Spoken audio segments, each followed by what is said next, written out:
La radio urbaine de Québec pour commencer votre journée. On est là pour vous tenir au courant de ce qui se passe dans le coin.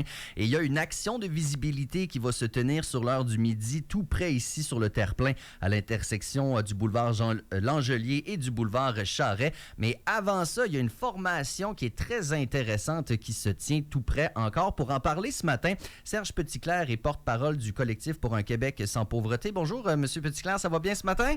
Oui, ça va très bien, merci. Merci d'être là en compagnie également de Rosalie Fournier-Paré, qui est militante, entre autres, pour Rose du Nord. Salut, comment ça va? Ça va bien, merci. Super. Et également Sarah Pelletier de Rose du Nord qui est là. Bonjour Sarah, comment ça va? Bonjour, ça va bien, merci. Super. Je suis très content que vous soyez en studio ce matin pour parler de ce qui s'en vient aujourd'hui.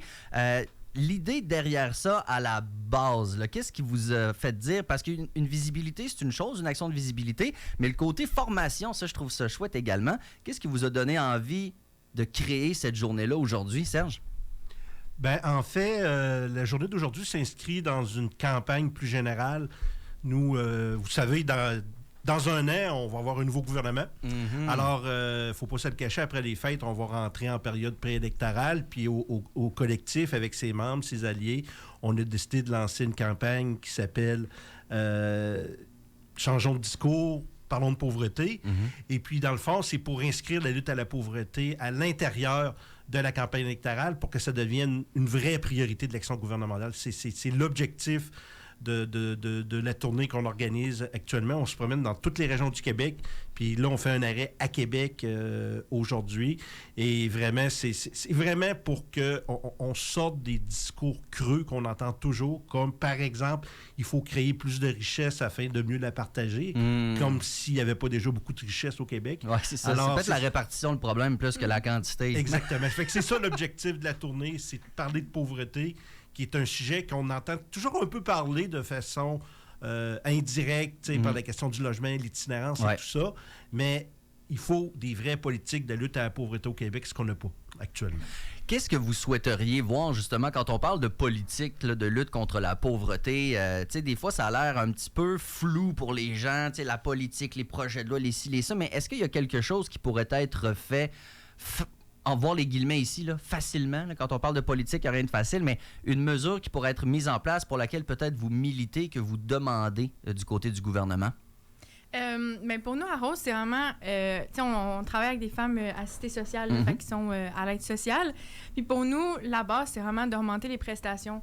C'est un montant qui est vraiment très bas pour quand on n'a pas de contrainte reconnue. C'est 829 par mois. C'est un montant qui fait aucun sens, qui permet définitivement pas aux personnes de couvrir leurs besoins de base. Fait que pour nous, un des premiers éléments qu'on revendique puis qu'on souhaite dans une mesure qui est quand même faisable, selon nous, c'est vraiment d'augmenter les prestations à un montant qui permet de couvrir ses besoins de base, mais aussi d'avoir un revenu qui, oui, ses besoins de base, mais aussi de pouvoir aller à des loisirs, vraiment, globalement, de pouvoir avoir une vie digne. Ben c'est ça, le mot que j'allais dire, c'est dignité. Oui. Parce que demander juste payer son épicerie et son loyer, c'est pas nécessairement ça, vivre dans la dignité, si tu peux pas te déplacer parce que t'as pas d'argent pour l'autobus, puis tu peux jamais sortir de chez vous, puis etc. Puis tu sais, demander, il y a bien beau avoir des activités gratuites dans la ville, mais ça prend un petit peu plus que ça. Sarah Pelletier de Rose du Nord également, j'ai l'impression que la demande et l'aide que quand on vous approche, ça ne doit pas nécessairement aller en diminuant depuis les dernières années. Est-ce que les demandes d'aide sont toujours exponentielles? Ça va-tu toujours de plus en plus? Non, j'ai l'impression en plus que ça s'aggrave d'année en année parce que les prestations ne suivent pas du tout l'inflation. C'est-à-dire, comme supposons, là, j'invente les chiffres, comme supposons en 2025, cette année, le taux d'inflation serait à 6 %. Mais les prestations pourraient augmenter que d'environ 3 %. Okay. Et déjà, les prestations sont déjà trop basses pour couvrir l'ensemble des besoins de base, comme a expliqué Rosalie tout à l'heure.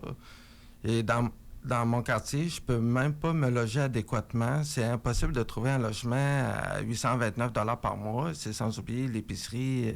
Manger à sa faim, ça coûte très cher. Ah ouais, non, tout à fait. Aussi... Et il y a d'autres factures qu'il faut que je paye, comme par exemple le téléphone. Parce qu'on dit, c'est quoi le loyer? Ça devrait pas être plus que 40 de ton budget, de quoi de même, mais tu sais, 800 quelques par mois, c'est même pas le loyer. Parce que ça se trouve à peu près plus à ce prix-là, malheureusement. Il n'y a pas si longtemps, on avait des apparts à 850, là, on va se le dire. C'est quand même fou ce qui s'est passé dans les dernières années, l'explosion du coût de la vie. Tu sais, c'est une conjoncture quand même assez complexe, mais qui en demeure pas moins que la conclusion, c'est la même. De plus en plus de gens vivent dans la pauvreté.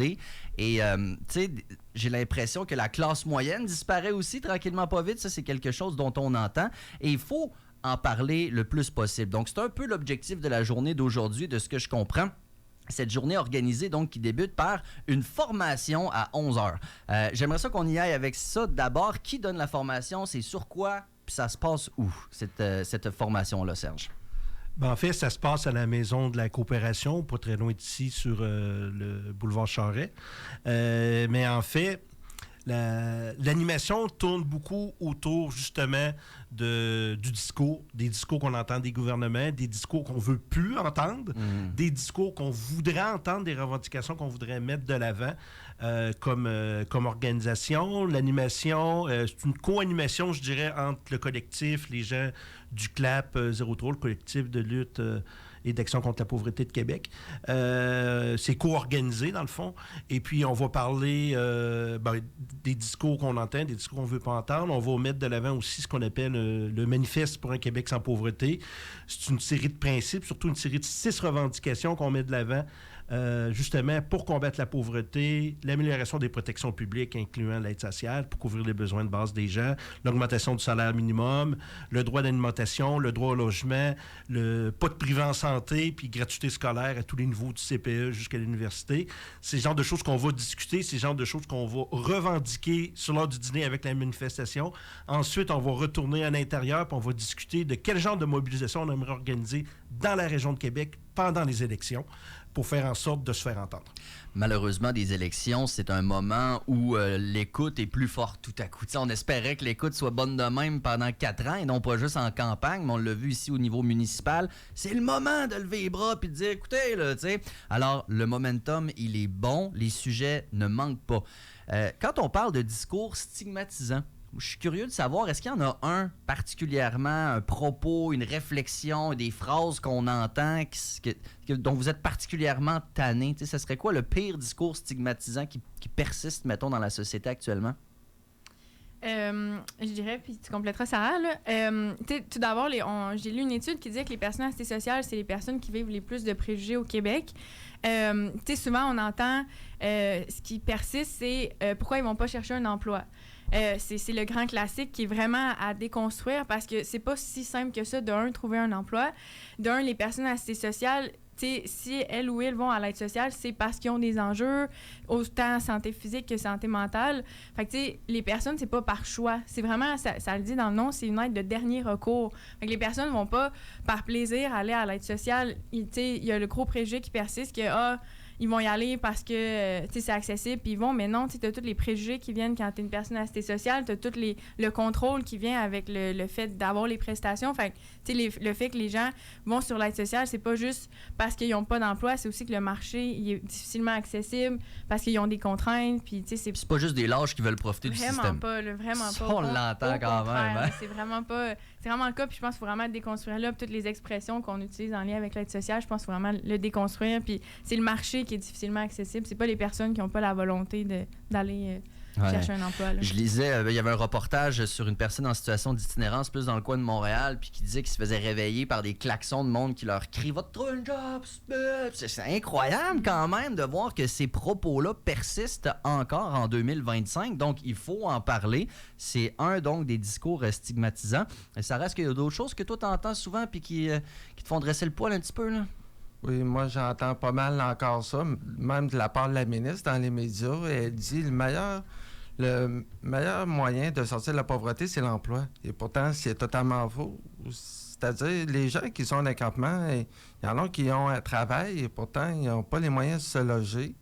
Et de plus, moi, si j'étais vraiment apte à l'emploi, j'y serais retourné travailler. Mm-hmm. Moi, je veux pas. Moi, je veux travailler, mais ma santé me permet pas. Mm-hmm. Pourtant, j'ai juste des contraintes temporaires qui vont terminer vers à peu près décembre. OK. Parce que c'est en continu avec le ministère, c'est toujours contrainte temporaire, même quand un médecin signe pour des contraintes sévères, le ministère va toujours s'arranger pour donner moins aux prestataires qui pourtant en ont vraiment de besoin.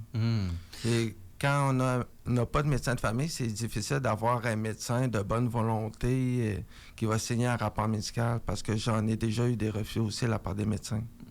Ça fait partie évidemment des situations qui sont déplorables. Serge, tu voulais rajouter quelque chose? Un discours qui est très à la vogue actuellement, que j'avoue qu'on n'est plus capable d'entendre, c'est comme si tous les problèmes sociaux, ce serait de la faute à l'immigration. Ah, ben oui.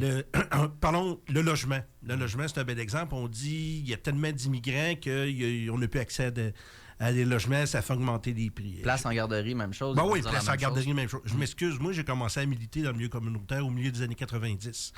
Et puis, c'était le début des crises du logement. Puis, il n'y en avait pas de problème d'immigration à ce moment-là. Je veux dire, on a refusé de contrôler le prix des loyers. On a arrêté de construire des logements sociaux pendant des années. C'est ça qui a mené à la crise actuelle. C'est pas l'immigration. On pourrait dire la même affaire pour les CPE. Je veux dire, à partir du moment où on a mis en place une politique une nouvelle politique familiale, entre autres avec les garderies à 5 piastres à l'époque. Dès que les libéraux sont arrivés au pouvoir, ils ont mis la hache là-dedans. Ils ont augmenté des prix, ils ont arrêté d'en construire dans le public, ils ont construit dans le privé. Ça a créé une crise aussi à ce niveau-là. Donc après, on nous dit que oui, il y a peut-être il y a eu une explosion des demandeurs d'asile dans les dernières années. Il faudrait essayer de comprendre pourquoi. Ouais. Puis ensuite, c'est récent, ça. Je veux dire, avant, il y en avait déjà des problèmes. Fait qu'on arrête de mettre ça sur le dos des immigrants. Mais ça fait changement. Avant, c'était de la faute des syndicats. C'est encore un peu de leur faute quand même. Donc, on invite les gens à participer à la formation, donc à compter de 11h à la Maison de la coopération et de l'économie solidaire. Dès 12h10, action de visibilité. Ça se passe sur le terre-plein à l'intersection des boulevards Langelier et Charest. S'il y a des gens qui voudraient s'inscrire pour 11h ce matin, y est-tu trop tard? On peut-tu juste se présenter? On s'inscrit-tu à l'avance pour la formation de 11h ce matin? Comment ça fonctionne, Serge? En fait, il fallait s'inscrire d'avance. Mais si vous avez le goût de venir faire un petit tour, on ne mettra pas personne à la porte. Non, hein? Donc à 11h à la Maison de la coopération et dès 12h10, donc au coin des boulevards Langelier et Charest. En fait, ça commence vers 9h30. Mais c'est pas grave. Ouais, vers 9h30. Ah, bon, j'avais pas grave. la bonne information. C'est pas grave. Donc, on invite les gens à peu près dans 1 heure à aller vous rendre de ce côté-là. Ça va être extrêmement pertinent. Serge Petitclerc est porte-parole du collectif pour un Québec sans pauvreté. Rosalie Fournier-Paré et Sarah Pelletier étaient là pour Rose du Nord. Merci tellement d'avoir été là. Vous trois, je vous souhaite une belle journée puis bravo pour ce que vous faites. Merci. Bye-bye. On est rendu à 8h14 maintenant sur les ondes de CKIA 80.